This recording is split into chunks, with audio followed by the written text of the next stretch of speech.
A special presentation from the KTVB Newsroom. Bronco Roundup Game Day starts now.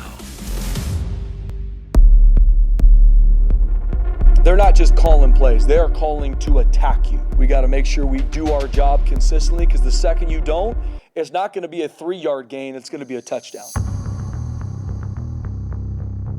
In Colorado Springs, Boise State ready to tangle with Air Force.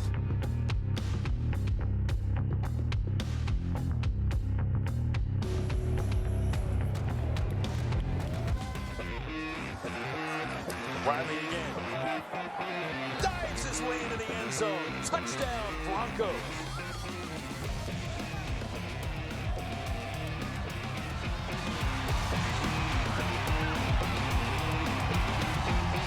Third and goal. Batson slings it to the end zone. Water with the touchdown. 10th play of this drive on third and goal. And that'll be a touchdown.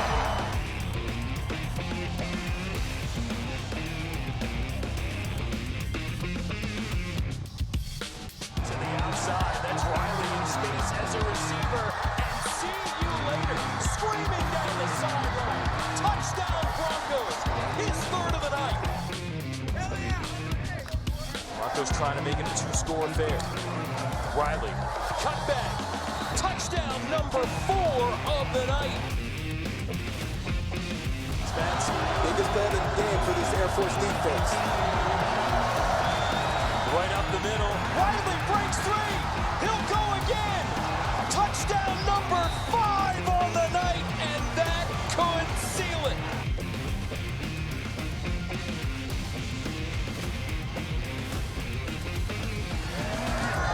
Interception. Zarka picked off. Benefield, and that will seal it.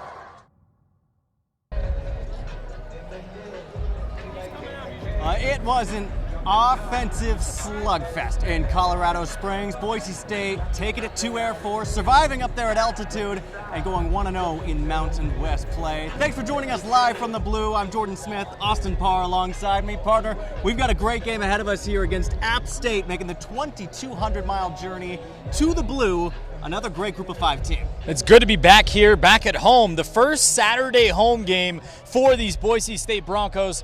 What a time to be here. A whiteout with the blue out, with this beautiful, gorgeous helmet. What else can you say? We're back in action. Here we go. We're so back, and so much more to come on this helmet. We've got the artist behind the idea who was able to do all of these helmets by design, but first, of course, we'll check in. You can see on the field the Broncos rocking those. A couple of them getting warmed up here, the kicking game getting loose. Those helmets, just something special. The front porch of Idaho. And man, the blue on blue action against App State, another terrific Group of 5 team that we talked about. And you know, this is really a matchup, Austin, between 2 of the premier Group of 5 programs in the country. App State and Boise State, not very familiar with each other, but they do kind of have a similar identity, cut from the same cloth. Yeah, absolutely. I mean, these 2 teams are the only Group of 5 teams ranked inside the top 20 all time win percentage as an FBS program. Broncos, of course, first. 76.7%. The Mountaineers are 20th. They've won 60% of their games since becoming an FBS team in 2014. And both teams are no strangers to putting up points. Since 2000, Boise State has averaged 37.9 points per game. App State, on the other hand, 34 points per game. That might be a little precursor as to what's going to happen on the Blue this afternoon. 2 teams, no strangers to the end zone, as we saw against Air Force. A lot of that came on the ground from Dylan Riley and company. Dylan Riley with 5 touchdowns. And then, of course, you had Sherrod finding the end zone right there, too. I mean, this is just an explosive group of running backs. And, of course, we have Sire Gaines. He didn't get as many reps, of course, that game against Air Force. We found out he was banged up a little bit. But, of course, on the other side of the ball tonight, we've got App State, an offense who is just as explosive. This year, it's been a little bit of a downswing, but make no mistake, Spencer Danielson says this is a team that can knock the Broncos on their back if they're not careful. They're going to give you tempo, shift, motion, formation adjustments, 11, a lot of 12 too. Like, they've got a talented roster that is going to attack you offensively. And we know with a bye week, they're going to have everything for us to defend defensively. And we got to be ready for that, and we got to play really, really hard.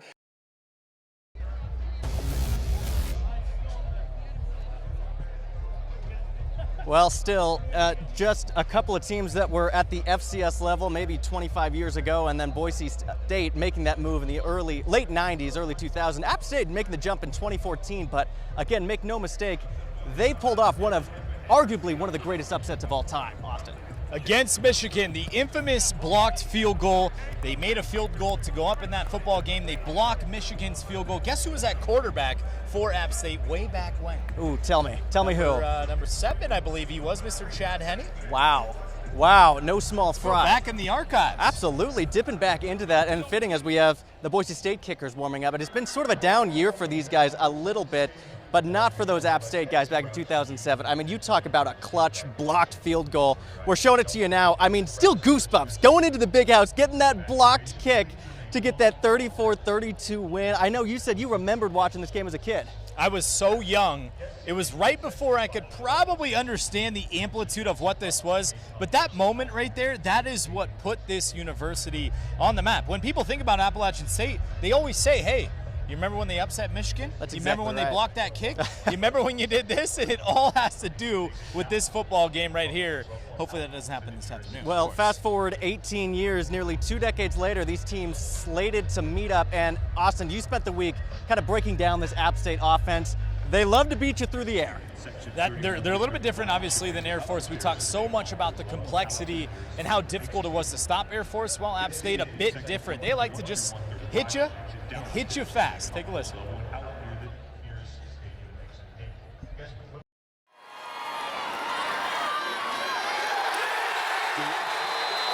Against Air Force, the Broncos were forced into a chess match, playing assignment football and keeping the puzzle together for 4 quarters. Now, the board is flipped. Appalachian State doesn't try to confuse you with moving pieces. Their plan is simple. They want to attack you through the air. The Mountaineers are averaging 357 passing yards per game, and they've already tallied 6 touchdowns through the air. They're stretching defenses with nearly 8 yards a completion. And for App State, it's not about wearing you down. It's about hitting you fast. It all starts with A.J. Swan, the Mountaineers' signal caller. He's not afraid to test coverages, and he has the weapons to make you pay. He's got an NFL arm.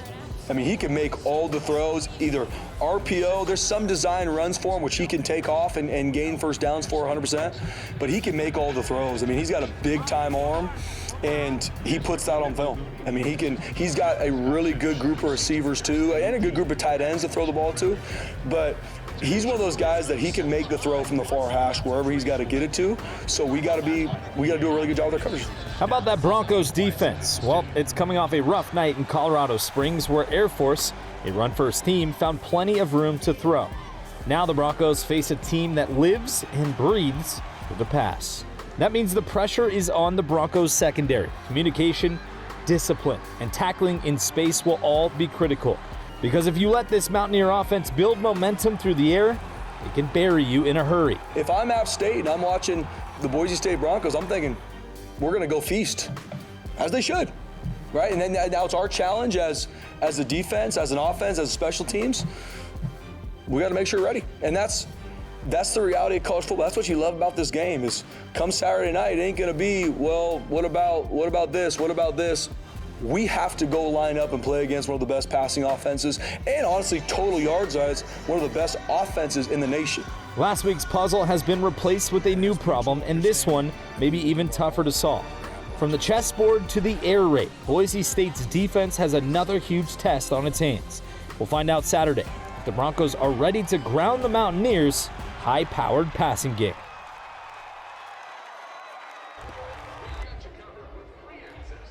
Well, the Broncos are no stranger to having a high-powered passing game themselves, and I think a lot of fans might remember this guy, Derek Schumann, in the house here. How are you, man? Yeah, living the dream. Thanks so much for having me. It's great to be here. Absolutely. And for the fans that might be new to the Boise State era, this guy was pretty instrumental in securing one of those Fiesta Bowls early on, that 2007 season, man. How's it feel to be back?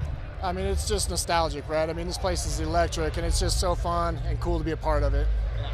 So many people, when we go back to visit that game, talk about the Statue of Liberty. But if you didn't catch the touchdown, you wouldn't have had the Statue of Liberty in the first place. But let me just say, if you go back for yourself right now, what was that moment like just catching that touchdown in overtime? I still remember seeing the stripes on the football as it's coming in. That whole moment just slowed down. It's just a super special thing to me. And, it's just been awesome. Like, it's just quite the experience, you know? I knew he'd make the right decision. If it's there, throw it, right? If not, we fully believed that he'd find a way to get us those yards what we needed. So, and he did. It was awesome. Great throw. It was the start of just this over the course of history, it wasn't just that moment or that year, but over time, this place has continually had success and kept growing. And even just parking, trying to get here is wild, right? Not like it used to be. So it's a cool game day experience. It really is. Yeah, the parking almost made me late to this show here tonight. It was crazy. Me too. Oh man, I better hurry. Yeah, and then Boise State, they produce so many good tight ends. We've got Matt Lauder, Matt Wagner doing such great work. I asked Matt Lauder this earlier this week, and it was, what's the appeal of tight ends? Because you got to hit people, take hits, catch the ball. What's the appeal there? Oh, you just nailed it. That is the appeal, right? No, I'm slightly biased, right? But the tight end is a fun position. You get a hit, you get a block, you get to be a big guy, you get a catch and do some of that finesse stuff. You score touchdowns. And then here at BSU, historically, they've done a great job of utilizing the position. They're involved in several aspects of the game. And I think as an athlete, that's something fun. You're not a very specific small role player. You have impact, across the board, and that's pretty special to be a part of. I play tight end myself, and I try to tell Jordan this all the time. The tight end's always open. Always. Find them. Throw the ball Just to the tight find end. them. You got to find the big fellas, right? It's not rocket science. Just throw it to them. Well, first thoughts of just the two tight ends this year, how they've been performing. They had some massive blocks against Air Force. Found out they both have the same birthday. Okay. And it was last weekend on the Air Force game day. Okay. Very interesting. Happy birthday, right? I Right. didn't know that. Yeah. So that's interesting. a good little So treat for them. both tight ends have the same birthday on the same team. But how would you estimate just how impactful they've been on the run game so far this year? Huge. And I think you kind of nailed it. So I feel like our offense won't have the success it does if our tight ends are not performing in the run game. And those guys have been doing a great job. Matt, I know coming into the season, sky high expectations personally as well as from the staff and our community. And I think he's doing a great job living up to that. So. Got to ask, Statue of Liberty, still greatest play ever done in that kind of a game, in a bowl game, in something like that? Still greatest one, you think?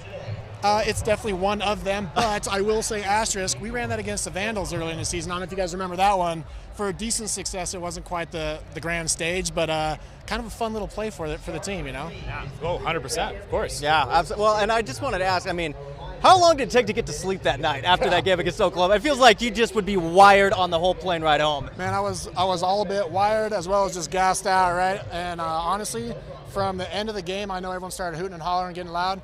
From then till probably landed in Boise, a blur. I barely can remember a thing, you know? It was just time to digest what just happened and, catch your thoughts and, yeah, just a wild ride. There's one more thing I wanted to touch on here, and that is the brotherhood of Boise State, because we hear from every single coach, every single player, it's such a tight-knit community. Do you still see that here? Yeah, absolutely. Just 30 minutes ago, I was chatting with Richie Bronco, a former teammate of mine. He's doing the pregame show out front. And, everywhere you go around town, you run into a fellow teammate because we kind of just hang around. It is a tight-knit group. It's like a micro-community amongst the Boise residents, right? It's just really special. It's really fun.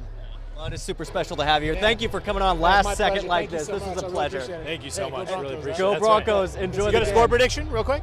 No, but we're definitely going to win, okay? That's where I'm confident, okay? Definitely going to win. It's a definite win, guys, okay? Okay. I love it. You heard it here Guarantee. first. Stamp. Guarantee. Guarantee. All right, hey, is. thanks so much, man. Appreciate Take it easy. Thank you.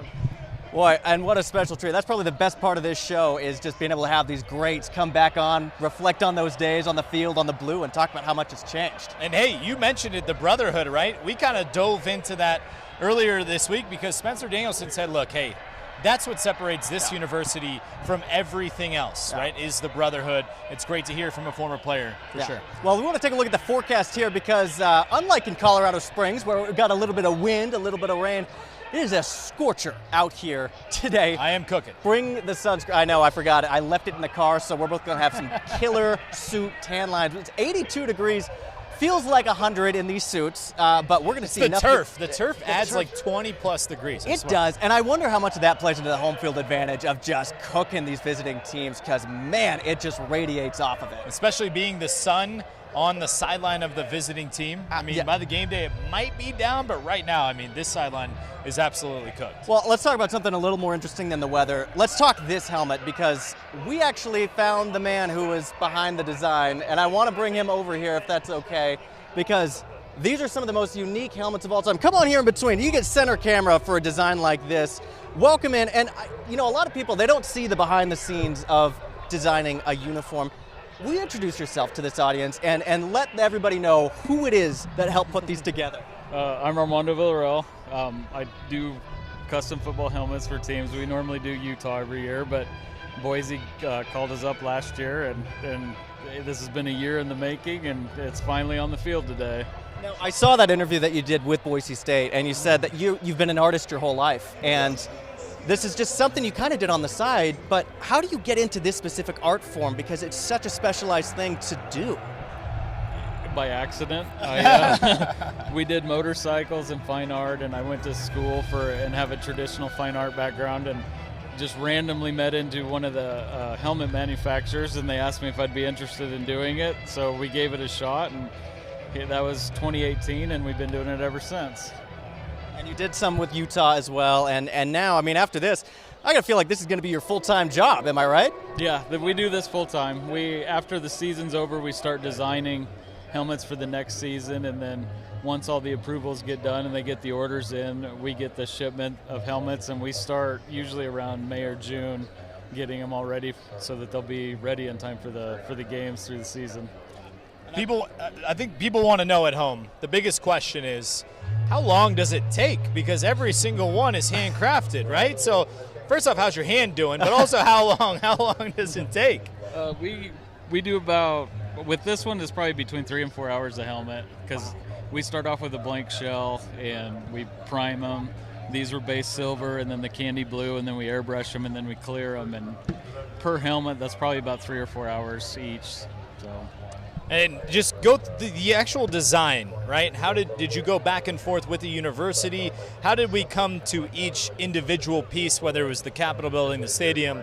Obviously, the Bronco is such a great spot on that side of the helmet. You got the 208 with the Bronco logo in the center as well. So how did the actual design come to fruition? So they wanted to, I talked to Matt Sterling, and they wanted to do a lot of things that represent the state of Idaho. And they gave me this long list, and it's like, all right, we can kind of cut some of this. We have to trim it down, and you try and fit things so that they make sense, so it balances out. We did one concept of it, and we sent it to them, and then they're like, we like this, we like that, we want to change this. And it took 4 tries, and then this was the 4th design that they approved, and that's what made it to the field. This has such an amazing backstory, this whole university, and so now to have your name as a part of this story with some of the most unique helmets I think that we're going to see probably all year. I mean, what does this mean to you? This is just unbelievable, and it's like a dream come true to get to be an artist full-time, and to get to be, I mean, I'm being interviewed on TV, you know, it's like, I mean, how many artists get to do that? But to be part of such a program that is just awesome, you know, and to be invited here and to get to be part of the game and work with the university and the fans, it's just unbelievable every time we get to do something like this. You know, and I want to ask too, I mean, the version of the Bronco that we ended up going with on the side of the helmet, that has kind of a backstory in it as well, right? It does. So when they kind of started throwing out ideas, it was like, I can show you something. We did, I painted my father-in-law's 73 Mustang 20 years ago. That is so cool. I was like, I think this is what you're looking for. So I showed it to them. Of course, it's an orange car, but they're like, we like that. We got to work that into it. And then we added everything else to it. And like I said, this is what we ended up with at the end of it. So I didn't know it was called the hand paint, or the front porch of Idaho, until they unveiled it. So that was a surprise to me too, but it's perfect, you know, so. It seems like it's been received very well, so yeah, that's always nice as an artist to be appreciated and your work to be appreciated.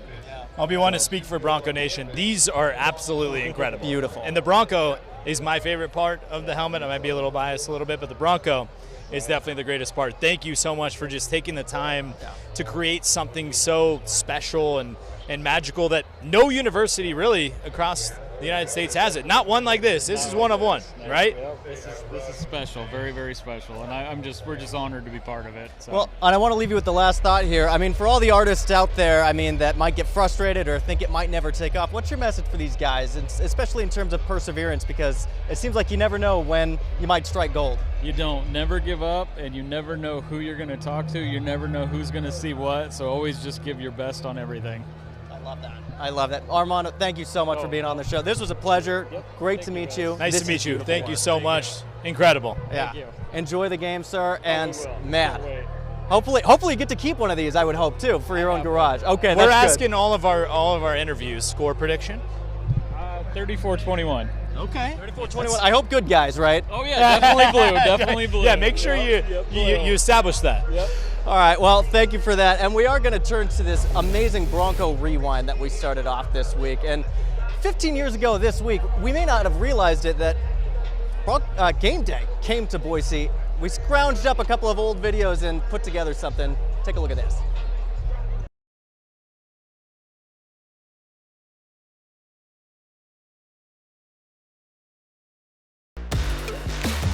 Bronco Roundup Rewind, sponsored by your local Toyota dealers.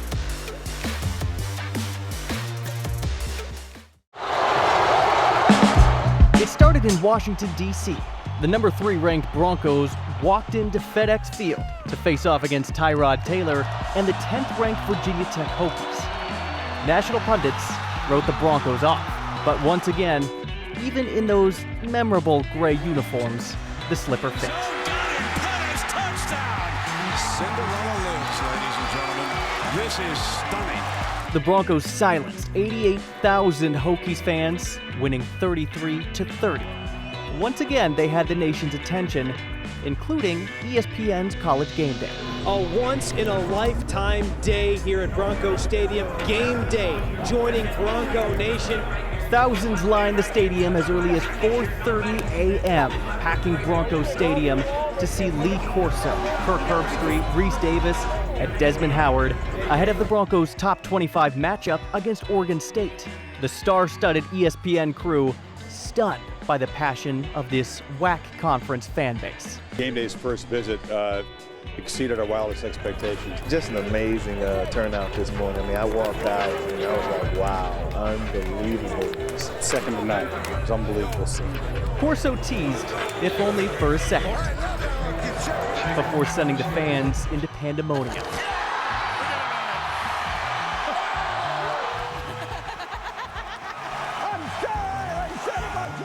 Hours later, the Broncos walked the walk. Flip it to him, and he's going to throw on the end around. Touchdown!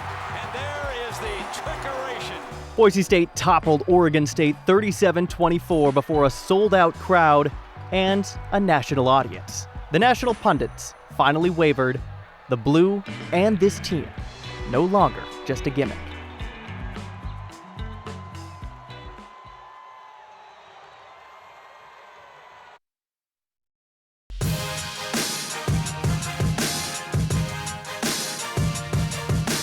Talk about just an absolute warrior. That's who he is. I mean, wrapped his leg up, found a way to play this game because he's a tough competitor and he loves his team. It ain't about what's best for Maddox, it's about what's best for the team, and that showed. Well, Bronco Nation held their collective breath on Saturday during that game against Air Force. Maddox went down with a knee injury the second play of the game, and it looks like it was really bothering him. He left immediately for the locker room. He came back out a couple drives later, but man, it's great to see him back on the field warming up. We did see him in a brace throughout the week, so we'll be interested to watch that left knee and see how it's going. And part of this too, I think, Austin, does speak, as we see Madsen warming up here, is Boise State has grown a lot from week one. In that game against USF, they got punched in the mouth. They didn't quite know how to respond. Right. Maddox goes down against Air Force, one of the teams that's had kind of the Broncos' numbers throughout the year, and it was kind of like they score right away, and now it's kind of like, oh great, what do we do? The backup quarterback's coming in, cut first. What are we going to see here? They responded, they remained poised, and then they just took it down the field and scored like no big deal.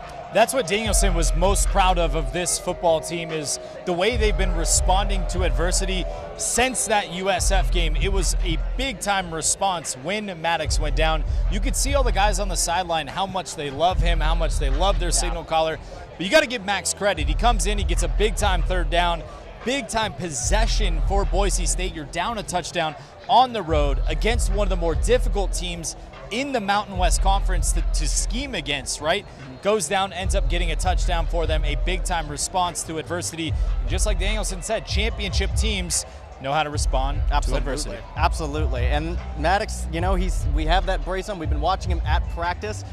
But as Spencer Danielson told us a couple of times throughout the week, he expects Madsen to be ready to go. He's a tough son of a gun, man. Like, I'm just proud of how he's been able to prep, go through his process, and he did a good job today. So he's going to be ready to roll.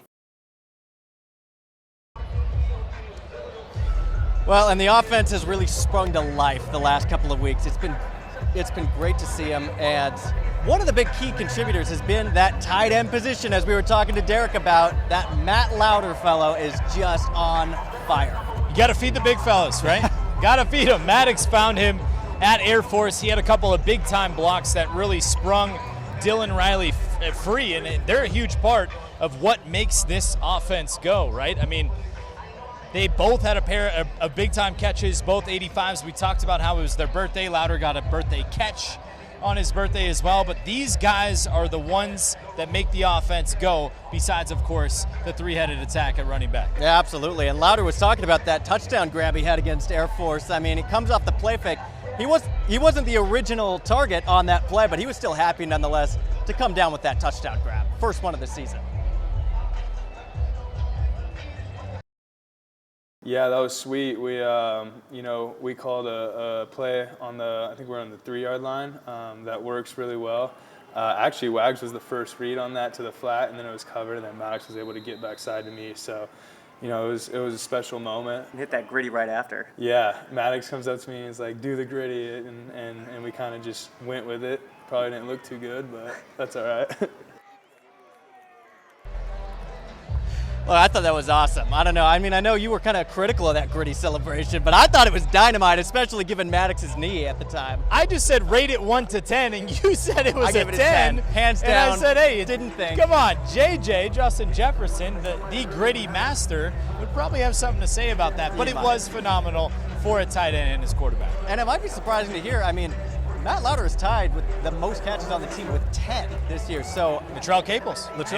They're both tied. Absolutely. And so it's going to be interesting to see how this guy develops. Everybody on his team says this guy has NFL talent. He's the next big thing. I kind of think it's starting to shape out that way. I mean, you could see him on camera right now. He is a big man. Yes, he is. And he would tell you this: I'm always open.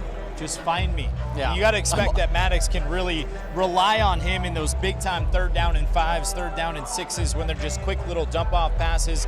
Tight ends are great for those plays. Obviously, he opened up some big-time holes for Dylan Riley, who had 5 touchdowns that night. But what else can you say about a position that, similar to the offensive line, they don't really get a lot of glory. Right. They don't really get a lot of accolades. They don't get a lot of praise, right? Yeah. And I expect them to be a big-time production, those two tonight. Hopefully he can find some more space with these blue-on-blue uniforms, maybe serve as camouflage out there. Yeah. Well, the other guy on the other side of the ball that's really been a big impact player has been Ty Benefield. Number 0 out there, just laying the body against Air Force and pretty much anybody that touches the ball.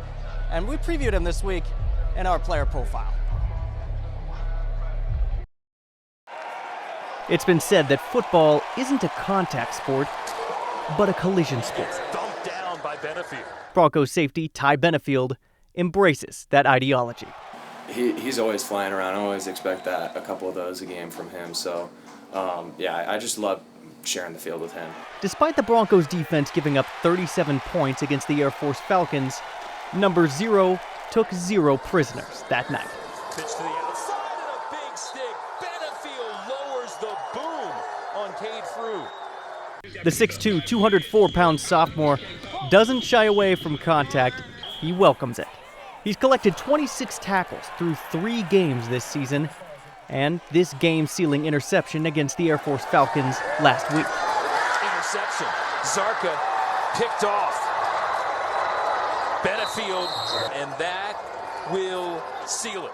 The praise he receives is high and well-deserved. Ty Benefield's one of the best safeties we've ever had here.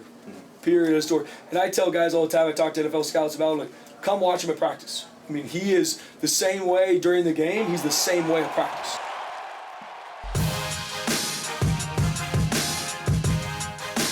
And Benefield, as you might expect, a hard hitter like that, he'll be carrying that hammer out of that tunnel, leading the boys onto the blue tonight. Fitting for this hard-hitting sophomore safety. Laying the hammer. That's it. Nobody else more deserving than Ty Benefield. He's been all over the field in the past couple weeks, making big-time plays. We saw the game-sealing interception, like you mentioned, there against Air Force. He has been an absolute monster for this defense. You expect him, especially with an offense like this that likes to air it out, to be in a lot of plays tonight. Well, the secondary is absolutely going to get tested tonight, him in particular. So I feel bad for the receiver that's going to come down with the catch, because he knows that number 0 is going to be right there, ready to break something up. And we see him warming up. He is just an Energizer bunny, fired up, a very vocal leader on that sideline. After some of those drives that stalled out against Air Force, this guy was just getting the boys going. They look to him to be a leader, even though he's not very high in the totem pole. He's just a sophomore on the team. I think the biggest thing is Danielson said you have to watch the way that people practice, right? And Ty Benefield is one of those guys that practices as hard as he possibly can every single play, every single week, and he's been deserving. It's paying off, clearly. Absolutely. Well, we want to introduce our third and final interview here tonight to talk about this beautiful helmet. We've got Boise State's athletic director, Jeremiah Dickey. How you doing? Come on here, right in the middle here. We'll let you be the front of the spotlight. Absolutely. Yeah. Man, I mean, I know that these designs have been in place for a while, but to see it in person, I mean, talk about this helmet. Yeah, so this started probably 2+ years ago. And, you know, obviously I keep saying we're the Front Porch Idaho. I truly believe that. I believe we're representing at a very high level.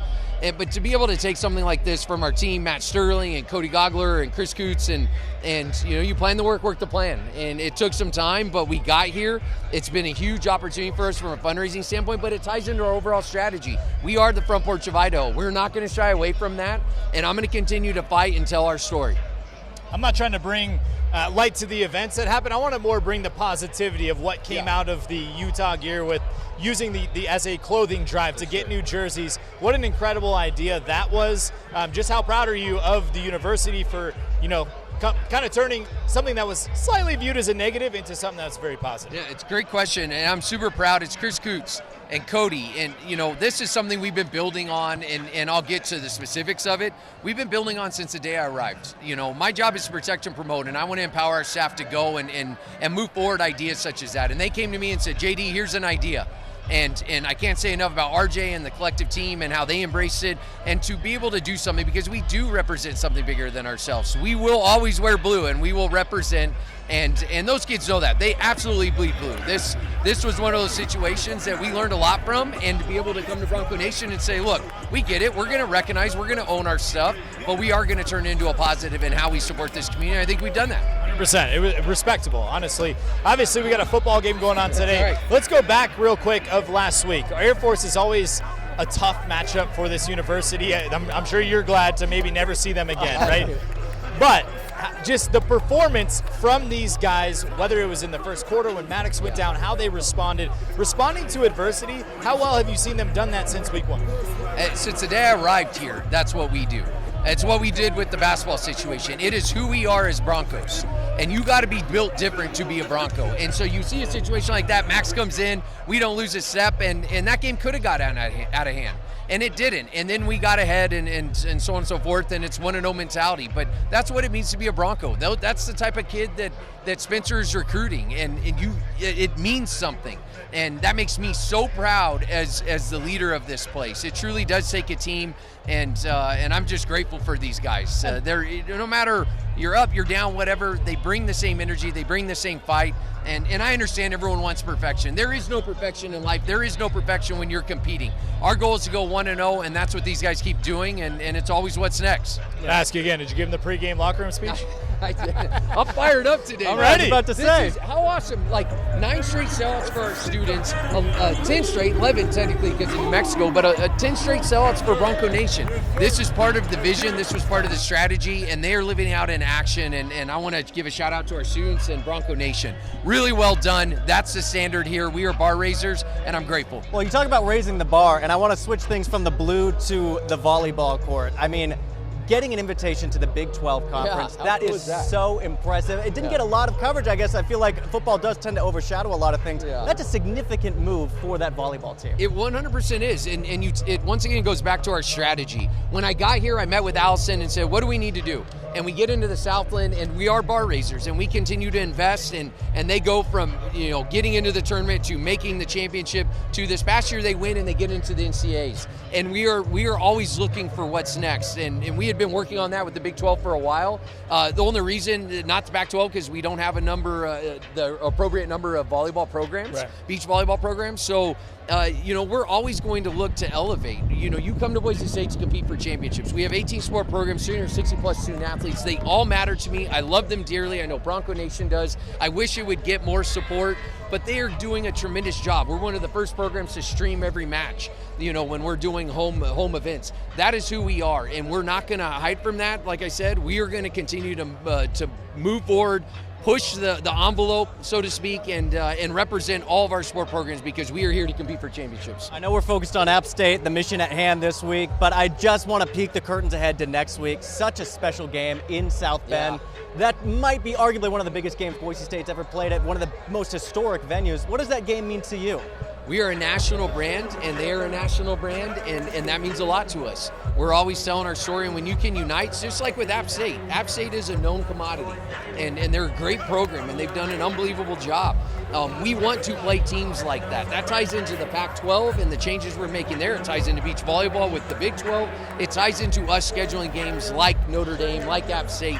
We want to be elite, and to be the best, you got to beat the best. And that is going to be our formula for success as we move forward. And first 1-0, I'm more concerned about this game, right? Of course. But that is such a cool experience. That's a bucket list for college football fans, and so I'm really happy and for our team and grateful that they're going to get an opportunity to play in front of a national audience in something that's historic. You always say you like to tease the what's next, right? Yeah. We're always looking ahead at what's next. You tease to like some sort of a shoe design, maybe something like that. What can you talk about it? My team gets on me for releasing stuff before I should. But no, we are always looking for opportunities like that, and and we're not just one program. Football represents a lot. We are the front porch of this state, as we've said. But basketball is coming up, and we're almost sold out of season tickets in men's basketball. That's important to us. We are bar raisers, and so taking something like this. The mentality of our team is to say, how can we do this with every sport? And what is the value to that fan base that supports them and their parents and those student athletes? And that is something that lives within our department out through action. And so I would not be surprised if we see something, but I'm not privy to say anything at this point. Right, fair enough. And I just want to, I'm sure it's going to be the same exact answer, but I got to bring up Idaho, my alma mater. I know people have been bugging you like crazy about getting that rivalry going again, but you were hinting with Jay that might be something that happens towards the end of the decade here. I didn't know if there was anything else you could share about that. Not at this point. I've said everything. We absolutely will schedule him. It's not if and when, and same thing with Idaho State. That's important to me. It's important being the front porch of this state and being the only FBS in the state. I want to support those programs and our state in general. And so, we're going to get it scheduled. We just have to get things aligned, but that's really the holdup. There's a lot of change going on in our industry. That's natural, and we're embracing that. But that's why it hasn't happened quicker. They have a schedule that they've already committed to. We have a schedule, so you got to find those moments, and we'll most likely have some announcements over the next few months. Hey, basketball season exhibition open up against Idaho, so that's a little bit of a taste of the rivalry right there. It's awesome. Soccer played them. I think tied them a couple weeks ago. I know volleyball has played them in various sports. I think that's important. We want to represent something bigger than ourselves. That is absolutely what we're doing. And I would love to play him in every sport. And so I do think it provides us an opportunity. I'm excited about that basketball game. Appreciate Leon and their staff coming together and figuring out something that will be of value to our community. There are a lot of annuals, and I do not judge. I do not judge. Obviously, we all, I bleed blue, but I don't know. Like, maybe it's wishful thinking that I understand there's a rivalry, but we are the only FBS, and we are at at this level that my hope is that we do bring some Vandals on, and that we do get some support in this process because of what we're doing for the state of Idaho. Last one for you, at least for me. The brotherhood is something that Danielson said separates this university from every other program across the United States. People want to play here for that specific reason. So what can you say just about the brotherhood, whether it's on the football field or in every individual sport? Every coach who's come through here, every AD, everyone's been different, right? But that brotherhood is a foundational piece of what we are as Broncos. And, it ties into some of the feedback we got on the, the basketball and the Utah. We represent, and I keep saying it, and I'm going to keep saying it, we represent something bigger than ourselves. And that brotherhood and what they recruit towards and being a part of that family for life, like that's an important piece of being a Bronco. That's why Ashton and Cage and some of these guys have stayed. It means something, and that lives well beyond their days on and off this field. And so it's really cool to be a part of it and see how Spencer and Andy and Hars and Coach Pete, how they've taken that mentality and they continue to grow, and they each make it a little bit different, right? Where it change is inevitable, but this blue turf and that brotherhood are non-negotiables, and those are constants, and that makes this place really special to be a Bronco. There it is. I feel like we could pick your brain all day. Thanks so much, as always, coming on here. I appreciate it. Go Broncos. Go Broncos. Score prediction real quick? No, I'm not. 1-0. He's headed to the locker room to get the boys hyped up. But I'll tell you what, he mentioned it too. A guy like Cage Casey sticking around, that NFL talent, one of several just incredibly talented offensive linemen that Boise State is touting this year. Another position, just like the tight end position, that doesn't get a lot of highlights and accolades, especially in a 5-touchdown performance that Dylan Riley had. But hey, they're the ones that open up the holes. They're the ones that make this offensive go. That's the offensive line of the Boise State Broncos.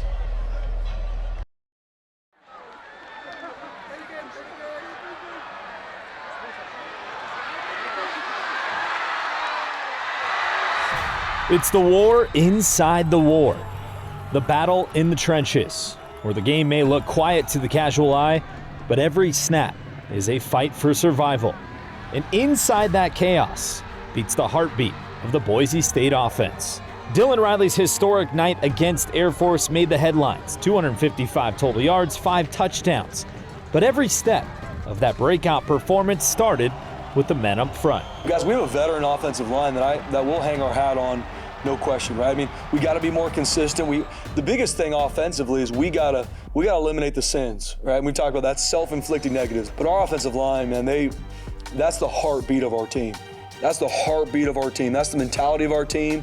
And I believe in our offensive line. I believe in how they're trained. I believe in what we're going to be able to do offensively because of them. And I think that was able to be shown in this game. The Broncos' identity is being forged in the trenches. Back-to-back 500-yard games for the first time since 2019. Explosive runs, a balanced attack, and a belief that the offense goes only as far as its line can push. I think the big thing with getting a run game going is the mentality up front. We always talk about taking care of the first level first, and that's with, our heavy double teams that you see on film or just even on live TV. We take pride in those. We always take pride in, finishing a guy up front before considering going up to the second level, and just, letting whatever team we're going against know that the Broncos are in town. It's not glamorous, it's not flashy, but the offensive line is the hammer, the heartbeat. The quiet war winners who don't show up in the box score, but show up in every big moment.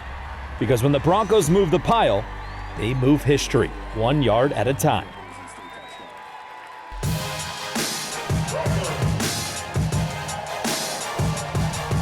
Well, and you can hear the crowd. They are just getting amped up for this one. The team is just minutes away from coming out of that locker room where I'm sure Danielson giving them a great speech. But we've talked and we've harped all day about that brotherhood.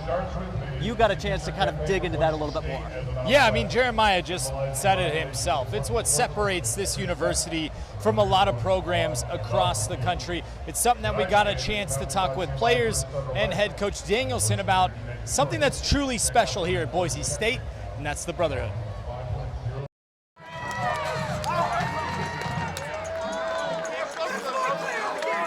At Boise State, there's something special inside this program. It's bigger than football, bigger than the yards, the touchdowns, and even the wins. Around here, it boils down to one word: brotherhood. The foundation of Boise State is the brotherhood. Every person I've ever talked to that's an alum of this football program says what makes Boise State different is the brotherhood. Not the facilities, the blue field, the other, like, it's that. And that's what Dylan Riley shows, Sarah Gaines, Malik Sherrod, some of the other guys we've been talking about is they pour into this foundation, which is the team. It's a brotherhood built not in the spotlight, but in the shadows, in the weight room, in the film sessions, and in the grind of fall camp, when unbreakable bonds are forged long before game day. I think that is what separates us from every other team in the entire nation, is how close and tight-knit we are. I mean, I don't just say it to say it. Like, I would die for every single person on this team. I mean, every single person, like, I'd consider them all my best friends. I mean, every guy on this team, it means so much to me, and the amount of connection that we've built over these past few years, going on my 4th year here, I mean, I would not trade this for the world. Through adversity, the brotherhood holds strong. From battles in the trenches to touchdowns through the air, every moment shared inside the football program is special. I mean, it's deep. It runs deep. I've been here longer than anybody's been here, including coaches, some of the coaches. So just being able to see all the guys that ran through here and all the alumni, I mean, still talk to them to this day. I mean, the brotherhood is really deep. It's what wins and loses games, is because if you don't love your teammates, I mean, you won't get far. I got guys at other schools. I got friends at other schools where their schools, they got so much going on, and you see it in their record. I mean, they got guys beefing on the team. We don't do that. The brotherhood's too tight. We love each other too much, and that's ultimately what helps us win. For the Broncos, it's about sacrifice, about lifting one another up, and about the bond that turns teammates into family. Because at Boise State, football is more than a game. It's a brotherhood.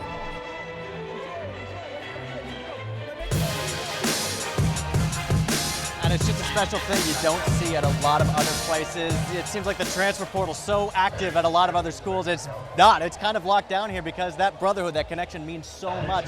And that culture that's been built here by Spencer Danielson and all the coaches prior really has created something special here in Boise. Yeah, you can think about Cage Casey, right? What he said, I would die for these guys, right? If you didn't know back at home, Cage Casey has the #1 Pro Football Focus run blocking rate in the country, right? He's one of the best offensive linemen. He can go play wherever he wants to, but he chooses to play right here for that brotherhood. Yeah, it's absolutely incredible, and we're excited to see them in action just 12 minutes from now. Before we wrap up here, let's get score predictions in case you missed it. I want to start with you this time. What are you thinking tonight? I think that Boise State pulls away quicker than you think, as the crowd is getting really fired up right now. Student section all white, love to see it. It's great. I don't know about the blue and white combo, but it kind of looks good. Yeah, I don't know if I remember a whiteout at Albertson Stadium, at least in recent memory. I'm sure it's happened, but it is interesting with the blue on blue uniforms that that's the look the crowd's going with. I'll finish what you were asking me. I'll just go 44-31. 44-31. 2-touchdown victory, pull away in the second half. A lot of fireworks. All right, I think it's going to be 38-28 Boise State. I think it's going to be kind of a little bit closer, but I think Boise State pulls away. We are going to have all of the highlights from tonight, plus post-game sound and our post-game coverage coming up here tonight on the news at 10 o'clock. You won't want to miss it. It's going to be a lot of exciting things to cover. We always have your Boise State Bronco coverage, KTVB plus KTVB.com. We'll have it all coming up later on tonight. Hey, if you missed out on that game day guide, we'll have that ready for you next week as well as we head to Notre Dame. Absolutely. From the front porch of Idaho, Jordan Smith alongside Austin Parr. Thanks for joining us. We'll see you after the game tonight.